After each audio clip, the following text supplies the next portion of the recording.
joy of listening to music is inherited inside every human being, and everybody has a different taste in what genres they digest. But one thing that has changed over the past century has been the way that we consume recorded material. Since the wax cylinder was invented in 1876 as a way to record sounds for the first time ever, there have been numerous formats released for people to enjoy songs in high quality. Nowadays, people use CDs and streaming services such as Spotify and Apple Music, but there's been one format, born in the 1940s, which has seen an unprecedented revival in the past 15 years, and that is the long-playing record, or LP for short. Introduced in 1948, the LP replaced the fragile gramophones made of shellac and were made from polyvinyl chloride instead, hence the nickname of vinyl records. And with the increased time, this meant that more songs could be fit into one release, which is why in the 1950s, the album and single method of releasing music became the norm, benefiting from the release of classic rock and roll and jazz projects and the explosive popularity of British artists in the 1960s, with the likes of the Beatles and Rolling Stones wooing the hearts of millions of young teenagers.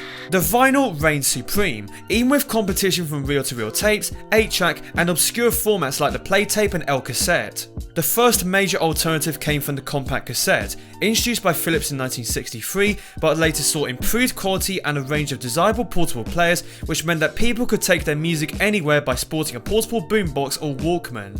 But what would truly come to replace the LP would be the compact disc in 1982, and was instantly touted as the next big thing for music. They were shiny and smaller than traditional 12-inch, provided flawless digital clarity, and could survive a battering from a smothering of honey. Though, the last one might not be true with all the skipping. Like with all new technology, the CD was expensive at first, but soon cut down in price. In 1985, Brothers in Arms by Dire Straits became the first album to sell over 1 million copies on CD, boosted by the popularity of Money for Nothing and its impressive music video, even though it does look like a low-budget game on a PlayStation 1. Then, in 1988, the compact disc overtook the vinyl record as the most popular format in America, with the former king beginning a demise in popularity. As the 1990s progressed, the vinyl was deemed old news and looked archaic in comparison to the CD, only seeing use from audio purists and DJs, but not the general public. In the UK, the last time that record sales exceeded over 1 million units was in 1996, and remained that way until 2 decades later in 2014. Between those 18 years, music consumption had also changed through the internet and the iPod allowing for playback of MP3 files, making the CD itself seem old as well. So, why is the format suddenly seen a massive resurgence? Is it better than listening to a CD or streaming your favourite songs off your smartphone? And why would you go out and buy something so big like this when you can access it for free online? Well, there's actually a few reasons why the format is still surviving, and I've broken it down into 4 categories. The ability to hold something in your hand is often overlooked when you can do so many things on a digital alternative, like take a picture on a phone and look at the screen instead of a physical print. The normal 12-inch size may be large and difficult to carry, but it's still great to feel and stare and marvel at the discs themselves. Digital streaming services are stellar, but they might not be around forever, and if their servers shut down, then you'll lose all your cherished playlists. There are also 7-inch singles in a more portable size, as well as the uncommon 10-inch size. There was even an experiment in the 80s to release singles in a 5-inch format, as seen in its Culture Club release, likely in response to the newfangled CDs of the time. However, the sound is not great, and there is even a sticker on the back warning listeners not to expect a high quality experience. Interesting. The cover art for any project is a valuable asset. It tells you what to expect, and some covers are minimal while others are busy in contrast. These same covers on a 12-inch release can really stand out to make you appreciate them more than you already do. If there's one album you really like, you can always frame it on a wall, and some LPs have alternate covers compared to their digital and CD copies. There have even been records that I've bought simply for the cover, such as this release from 1998, which samples Chic's Good Times into a UK garage rework and was performed during one edition of Top of the Pops. Look at all the DJs who have featured in this cover! This was 20 years ago, and it'd be interesting to see what these people are doing nowadays after embracing this cool idea.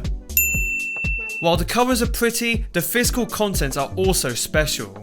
You can see lyrics printed on the sleeve so you can memorize your favorite bop off an LP. Some records are pressed in different colors as opposed to the usual black decor, and some albums go the extra mile to make the vinyl edition more unique than their digital counterparts. For instance, My Beautiful Dark Twisted Fantasy by Kanye West comes with 5 interchangeable covers, and Childish Gambino's Because the Internet includes an entire script for a fictional movie to accompany the track list, which you can read while listening to the 2013 modern classic.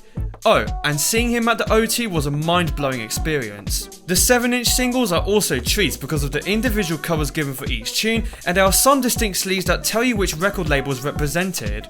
My favourite one is the tasty two-tone design, synonymous with the second wave of British ska bands in the late 70s and early 80s, from the Specials and Madness to name a few. Furthermore, there are picture discs in a variety of sizes that feature lively images on the record, from the singles made by Scottish DJ Calvin Harris and some albums by The Killers, Vince Staples and George Ezra. If you're lucky as well, you can sometimes stumble upon a signed copy of a record, either at a shop or the artist's official online store. I have a few in possession, from Calvin Harris, The Wombats, Loyal Kana, Enter Shikari, Mabel and Dua Lipa, which I was lucky to get before she became a global superstar off the strength of her New Rules music video. For many people, it's tempting to sell these copies online to get some quick cash, but for me, these records are priceless. And more recently, the indie band Circa Waves performed an acoustic set at Empire Records in my hometown of St Albans, and after the show, I saw the band sign my copy of their latest album in front of my eyes, which was quite a sight to behold, I can't lie.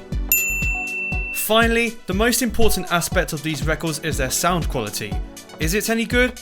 Well, yes, they can sound great, but it does depend on your setup.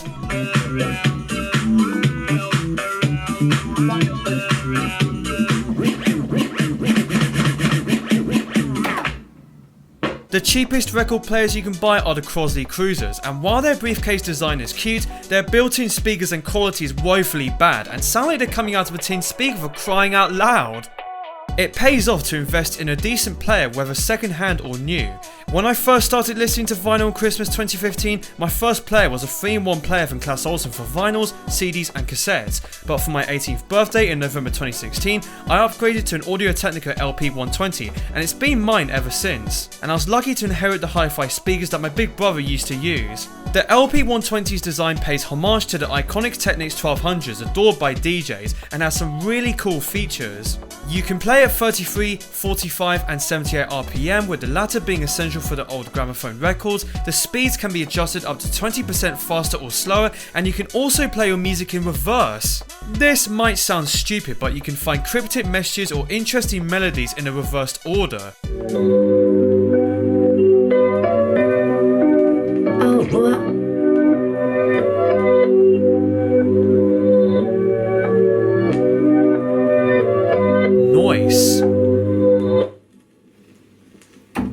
So, those are the opinions of somebody who loves listening to vinyl.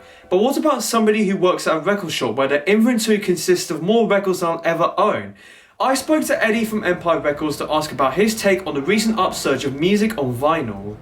When did you start to notice an increase in the format's interest? Well, it was probably 2013 to 2014. Our first year was really when we started to really see the interest in the vinyl come back again. Yeah.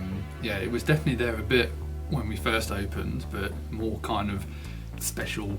Only a few people really cared about it. But over that first year, we really started to see an increase in people coming in, not just buying records, but offering us records, lots of new represses, and so it really took off in that first year, 2013, really.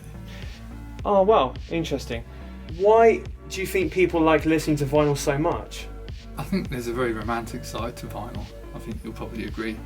It's different to digital or even CD. You have to put in a lot of physical effort to enjoy an album in its fullest. You have to sit down, you have to put the needle on, and then halfway through you have to get up, turn it over, do the other side, and that's only the single album. Obviously doubles and triples exist as well. Oh yeah, of course, the double album, like triple albums. I mean, I've got like some records which come up with like 2 discs, and I've got one record which has like 3 discs, like My Beautiful Dark Twisted Fantasy by Kanye West. Yeah, you see, and you really have to invest the time into those records to enjoy it, and I think a lot of people enjoy that And also the artwork is a big factor for a lot of people.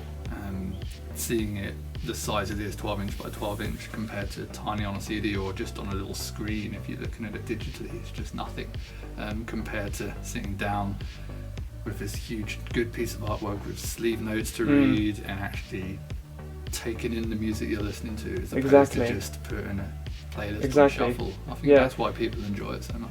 Exactly. And finally, do you think a vinyl provides a better sound quality than compared to a CD or digital streaming service? Oh, definitely, 100%, yeah.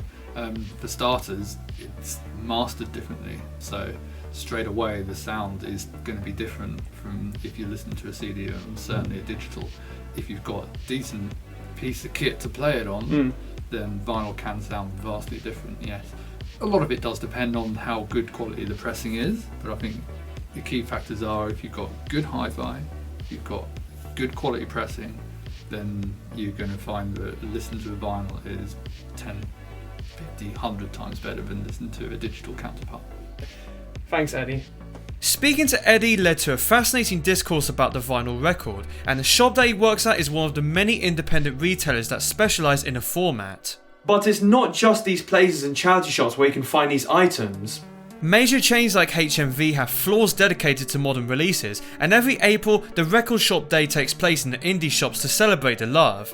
And on this day, there are special releases of songs and albums never released on the format before that people can purchase, but you better arrive early before they all sell out, and some items can sell for high prices online. In conclusion, vinyl is still staying alive in this age of digital streaming and playlists tailor-made to one's current mood. It's impressive how, for a long time, it seemed like old hat, only to be revived due to increased interest in an era that's becoming more dependent on digital technology. Listening to your favourite music on vinyl is a great experience. Staring at the cover, reading the credits and lyrics, sticking on the turntable, and pulling the needle down slowly to sit back and relax to the sounds of some excellent tunes. Plus, it helps if your parents still have their old records, but while my mum kept hold of some of her items from the 80s, my dad, well, he sold his collection to take care of his children.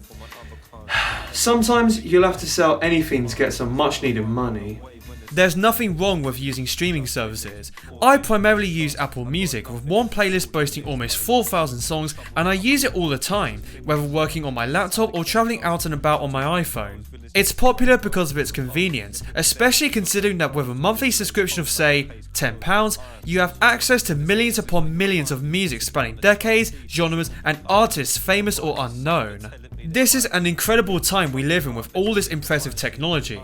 But while there are some pastimes worth abandoning due to their inconvenience, the vinyl has stood the test of time, and it doesn't matter how old the record even is.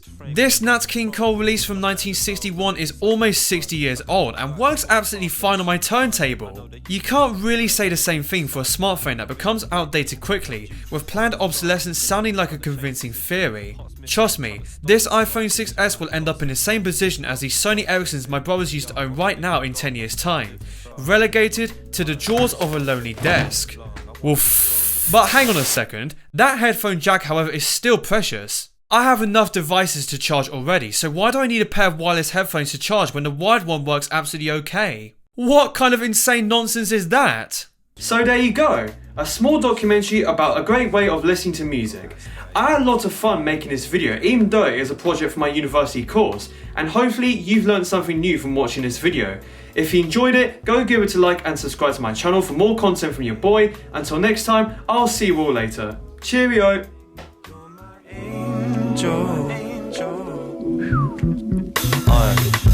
Iron, cause down there I can see them. You think your enemies are nothing till you bleed them. Yeah, cause all I really wanted was my freedom. Disappearing and I'm realising that I need them. Trust.